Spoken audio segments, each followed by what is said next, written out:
সুপ্রভাত, শুভ দ্বীপ্র, শুভ সন্ধ্যা ও শুভরাত্রি। চারটে একসাথে বলছি কারণ আমি জানি না আপনারা ভিডিওটি কখন দেখবেন। আমার নাম আর্য ভট্টাচার্য এবং আমি হচ্ছি রসইত ঈশ্বর হোস্ট। আমার ডাক নাম ঈশ্বর। তা আজকে আমরা যেটা নিয়ে আমরা কিছু টপিক নিয়ে আলোচনা করব আজকে।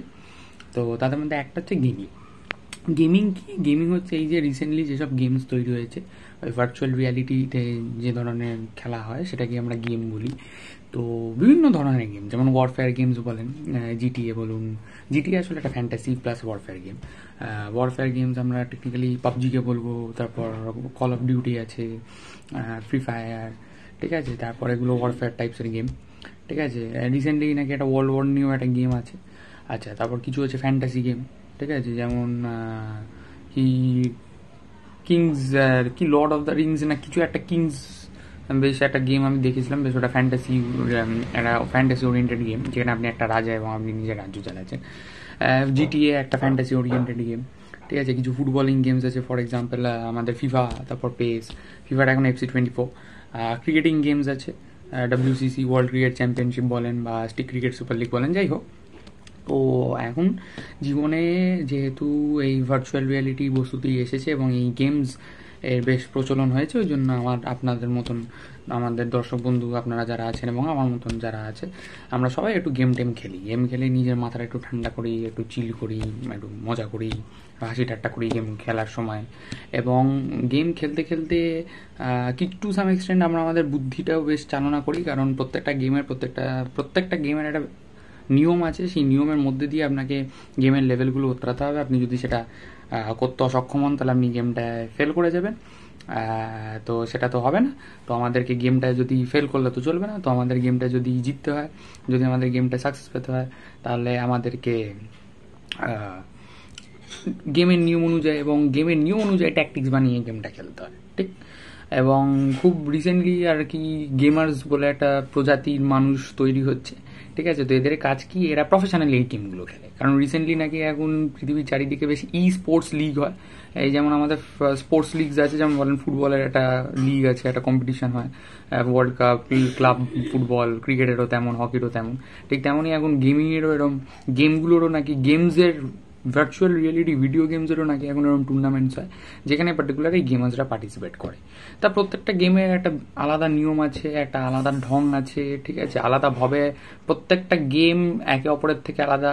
ইনফ্যাক্ট আমি যদি একটা গোষ্ঠী গেমও দেখি, ফর এক্সাম্পল গেমের একটা গোষ্ঠী, যেমন ওয়ারফেয়ার গেমসের মধ্যে আমি 3টে গেমের নাম বলছি: পাবজি, কল অফ ডিউটি আর গারিনা ফ্রি ফায়ার। এবার আপনি যদি ভাবেন যে এই ওয়ারফেয়ার গোষ্ঠীর গেমসগুলোর সব কিছুই সেম, না, একদমই সেম না। সব কিছু সেম না, বেসিক কিছু ক্রাইটেরিয়া সেম আছে, বাট সব কিছু সেম না। যেমন ডাক্তারিতে 3টে সাপোজ আমি ডিপার্টমেন্ট বলছি: নিউরোলজি, কার্ডিওলজি, পালমোলজি, ঠিক আছে। তো 3টেই বডির অর্গানস নিয়ে রিলেটেড, 3টেই যারা ওই 3টে ডিপার্টমেন্টে প্র্যাকটিস করছে তারা সবাই ডাক্তার, তাদেরকে MBBS MD করতে হবে। কিন্তু তাহলে কার্ডিওলজি কি আর নিউরোলজি কি সেম? নিউরোলজি মাথার ব্যায়াম থাকে, কার্ডিওলজি হার্টের ব্যায়াম থাকে, পালমোলজি আবার ফুসফুসের ব্যায়াম থাকে। ঠিক তেমনই ওয়ারফেয়ার গেমসেরও গোষ্ঠীটা সেম হয়তো, ওখানে 3টে গেমে গিয়ে আমাকে গুলি করতে হবে, গুলি করে অন্য ভার্চুয়াল ক্যারেক্টারগুলোকে ঠান্ডা করে মেরে উড়িয়ে দিতে হবে, ঠিক ঠিক। কিন্তু 3টে গেমের ধরন আলাদা, স্টাইল আলাদা, এবং বিভিন্ন ধরনের যে বন্দুক পাওয়া যায় গেমগুলোতে সেগুলোও আলাদা, এবং নিয়মগুলোও কিছু কিছু বেশ আলাদা। তো তো প্রত্যেকটা গেম একে অপরের থেকে আলাদা। তো ঠিক তেমনভাবেই আর কি, আপনাকে যদি কোনো গেমে ভালো করতে হয়, আপনি যদি পার্টিকুলার একটা ধরনের গেম খেলতে খেলতে হুট করে একটা অন্য ধরনের গেমে শিফট করেন, বা একটা সেম গোষ্ঠী গেমের, মানে একটা সেম গেমের গোষ্ঠীর মধ্যে যদি আপনি একটা ফর্ম থেকে একটা ফর্মে শিফট করেন, আপনার স্ট্র্যাটেজি পাল্টাতে হবে, ট্যাকটিক্স পাল্টাতে হবে, সব কিছু পাল্টাতে হবে। তো এর জন্য আমাদের ব্রেন পাওয়ার যথেষ্ট অ্যাপ্লাই করতে হয়, যথেষ্ট ট্যাকটিক্স স্ট্র্যাটেজাইজ করে করতে হয়। তো এইভাবে আর কি আমরা গেমগুলো খেলি। এবং আমরা বেশ কিছু জন আছে যারা গেম খেলার সময় অতিরিক্ত কম্পিটিটিভ হয়ে যায়, তাদেরকে জিততেই হবে। তো এমন তো অবস্থায় আর কি, যারা আমরা এরকম গেম টেম খেলি অল, তো এই করে আমরা গেম নিয়ে থাকি, গেম নিয়ে খেলাধুলা করে নিজেদের মাথা ঠান্ডা করি, শরীর ঠান্ডা করি, একটু চিল করি। এবং বেশ কিছু গেম থেকেও নাকি লোকে অনেক কিছু শেখে, অনেক জীবনের মোটিভেশন লোকে গেম থেকে পায়। তো এটা তো গেল গেম। এবার আমার বক্তব্য হচ্ছে যে পৃথিবীতে একটা সুন্দর গেম থাকতে ভার্চুয়াল রিয়েলিটির গেমগুলো কি খেলা নিতান্তই দরকার? না, আমি বলছি না, আমি বাজে বলছি না, আমি নিজে অনেক গেম খেলি, ঠিক আছে। বাট আমার মনে হয় ভার্চুয়াল রিয়ালিটির যে আমরা গেমগুলো খেলছি, এই গেমগুলোর থেকে, এবং আমি এক্ষুনি বললাম যে এই ভার্চুয়াল রিয়ালিটির গেমগুলোর থেকে আপনি অনেক কিছু শিখতে পারবেন, সত্যি শিখতে পারবেন। কিছু কিছু গেম আছে মাল্টিপ্লেয়ার গেম, সেগুলোতে তো টিম ওয়ার্ক শেখানো হয়। কিছু কিছু গেম আছে একটু ভাবনা চিন্তা করে, একটু ট্যাকটিক্স বুঝে, একটু প্যাটার্ন বুঝে অ্যানালাইজ করে এগোতে হয়, তো সেখানে আপনার অ্যানালিটিক্যাল ব্রেন কাজ করছে। কিছু কিছু গেমে বিস্তারিত নিয়ম, এবং সেই 1000টা নিয়মের 1000টা লুপ হোল, তো সেখানে আপনাকে নিয়মগুলো মাথায় রাখতে হচ্ছে, এতে আপনার মেমোরি শার্প হচ্ছে। তো এই ভার্চুয়াল রিয়েলিটি গেমসগুলো থেকে আমরা কিছু শিক্ষা তাহলে পাচ্ছি, কিছু না বেশ কিছু শিক্ষা পাচ্ছি। তো এই শিক্ষাগুলো পাওয়ার পর আমাদের একটা টেন্ডেন্সি আছে যে আমরা এই শিক্ষাগুলো পেয়ে জাস্ট চুপ করে বসে থাকি। আমার মনে হয় এই শিক্ষাগুলো পেয়ে আমরা জীবনের যে গেমটা খেলি সেই গেমটাতে লাগানো উচিত। কারণ আমাদের জীবন, আমাদের লাইফ একটা সত্যি একটা বিশাল বড় দুর্দান্ত চুমু লেভেলের একটা গেম, যেখানে আপনি হচ্ছেন হিরো, ঠিক আছে। আপনি হচ্ছেন আপনার গেমের হিরো, যেমন আমি হচ্ছে আমার গেমের হিরো। তো এই যে আমি আপনার সাথে ইন্টারাকশন করছি, দেখবেন গেমে অনেক এক্সপি থাকে, ঠিক আছে, এক্সপি পয়েন্টস আর না। তো এই যে আমি আপনার সাথে ইন্টারাকশন করছি, তা আমার কমিউনিকেশন এক্সপি প্লাস হবে। আমার পাশে আমার ডিনার রাখা আছে, আমি আজকে লুচি খাবো ডিনারে, তো এই ডিনারটা যদি আমি করি এতে আমার হেলথ এক্সপি আপ হবে। আমি যদি নিজেকে ফিট করি, আমি যদি একটু বডি বিল্ডিং করি, একটু এক্সারসাইজ করি, এতে আমার স্ট্রেংথ এক্সপি আপ হবে, রাইট। এবং আমরা নিজেদেরকে ইমপ্রুভ করতে পারবো। তো জীবন যদি আমরা দেখি, আমরা যদি জীবনটাকে একটু বড় করে দিই, তাহলে জীবনেরও বিভিন্ন ধরনের গেম আছে, কিছু শরীরচর্চার গেম, কিছু বুদ্ধির গেম, ঠিক আছে। এবং জীবন আপনাকে যদি পার্টিকুলার একটা ট্রেড আপনার যদি ওটাকে ডেভেলপ করতে হয়, তাহলে ওই ট্রেডটা ডেভেলপ করার জন্য কী কী ধরনের গেম খেলার কথা বা কী কী ধরনের অ্যাক্টিভিটিস করার কথা, সেগুলো আপনাদের মোটামুটি জানা। তো সেগুলো আপনাকে করতে হয় যদি আপনাকে পার্টিকুলার ট্রেডটা ডেভেলপ করতে হয়। তা হঠাৎ করে আমি গেম থেকে জীবনে এলাম, তার কারণ হচ্ছে খুবই মানে quite often a times we totally forget that we are playing a very beautiful game 24/7 while playing the virtual games we play in our tabs or computers or our mobile phones, right?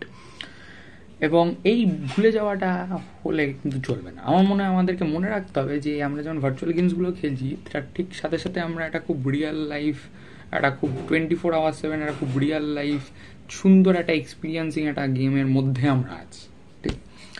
তো যখন গেমগুলো আমরা খেলি, তখন না আমাদের গেমগুলো খেলতে খেলতে আমাদের গেমের কিছু নুয়ান্সেস বা কিছু ট্রিক্স একটু অবজার্ভ করে রাখা উচিত, যেগুলো আমার মনে হয় আমরা যদি অবজার্ভ করি তাহলে আমরা জীবনে বেশ এগোতে পারি। আবার গেম সবসময় খেলা উচিত না, ঠিক আছে। আপনি যদি সারাক্ষণ গেম খেলেন আপনার মাথা হেজে যাবে, ঠিক তেমনই আপনি যদি জীবনে সারাক্ষণ অ্যাক্টিভ থাকেন তাহলে আপনি টায়ার্ড হয়ে যাবেন, এবং অ্যাক্টিভ থাকতে থাকতে এনার্জি লস হতে হতে হতে একদিন আপনার বডিতে কোনো এনার্জি থাকবে না। ঠিক তেমনই জীবনের গেমেও আপনার ব্রেকের দরকার, যার জন্য আমরা খাই, ঘুমাই, চিল করি, এবং এই চিলের টাইমে ওই ভার্চুয়াল গেমগুলো খেলি। তা গেমিং থেকে আমি জীবনের প্রসঙ্গটা আনলাম এই কারণেই যে আমার মনে হয় যেহেতু এখন সবাই মোটামুটি এই ভার্চুয়াল রিয়ালিটি গেমগুলো খেলে, আমি এই পার্সপেক্টিভটা আনতে চেয়েছি। তার কারণ হচ্ছে ভার্চুয়াল রিয়ালিটির গেম খেলতে খেলতে লোকে রিয়েল লাইফ গেমটার থেকে অনেকটা দূরে সরে যাচ্ছে, এবং এই দূরে সরে যাওয়ার ফলে অনেক কি বলবো মানে মিসম্যাচ তৈরি হচ্ছে আর কি, যে মিসম্যাচগুলো সমাজের জন্য, পৃথিবীর জন্য, প্রকৃতির জন্য এবং নিজের জন্য খুব খারাপ। আবার অপরদিকে আমি এটাও বললাম যে ভার্চুয়াল রিয়েলিটি গেমসগুলোর থেকে আমরা অনেক কিছু শিখতে পারি। তাহলে বরঞ্চ আমরা এক কাজ করি, ভার্চুয়াল রিয়েলিটি গেমসগুলোর থেকে আমরা যা যা শিখি সেগুলো শিখে টিকে নিয়ে আস্তে আস্তে হালকা করে সেগুলো একটু জীবনে অ্যাপ্লাই করতে শুরু করি, দেখি অ্যাপ্লাই করতে করতে জীবনটা কেমন তৈরি হয়, ঠিক আছে। এবং আমার মনে হয় এইভাবেই গেমিং জিনিসটাকে আমরা রিয়েল লাইফে ইমপ্লিমেন্ট করতে পারি, ঠিক আছে। গেমাররাই যে গেমিং থেকে অ্যাডভান্টেজ পায় বা গেমাররাই যে গেমিং থেকে একটা আউটপুট পাচ্ছে তা নয়। আমরা নর্মাল মানুষ যারা শখে গেম খেলি, আমরা এইভাবে যে যে ধরনের আমরা গেমস খেলি সেখান থেকে কি করে আমরা ট্যাকটিক্স বানাচ্ছি অল, বা অ্যানালিসিস কেমনভাবে করছি, বা টিম ওয়ার্কটা কেমনভাবে চলে, এই সব নোটিস করে আমরাও গেমার্সদের মতন আমাদের জীবনে ওই গেমের থিওরিজগুলো হালকা হালকা করে ইমপ্লিমেন্ট করে জীবনে বেনিফিট করতে পারি। তা খুব হ্যাজানো একটা থিওরি এবং অতিরিক্ত বেশি মনে হয় ফিলোসফিক্যাল হয়ে গেছে। যাক গিয়ে আমি নতুন করে আপনাদের একটা পার্সপেক্টিভ দেখানোর চেষ্টা করলাম। আজকে এখানে ইতি করছি। যদি কিছু বলবার থাকে অবশ্যই কমেন্টসে জানাবেন, আর আলাপ আলোচনা হয়ে থাকলে অবশ্যই পার্সোনালি জানাবেন। সুখে থাকবেন, সুস্থ থাকবেন, ভালো থাকবেন। নমস্কার।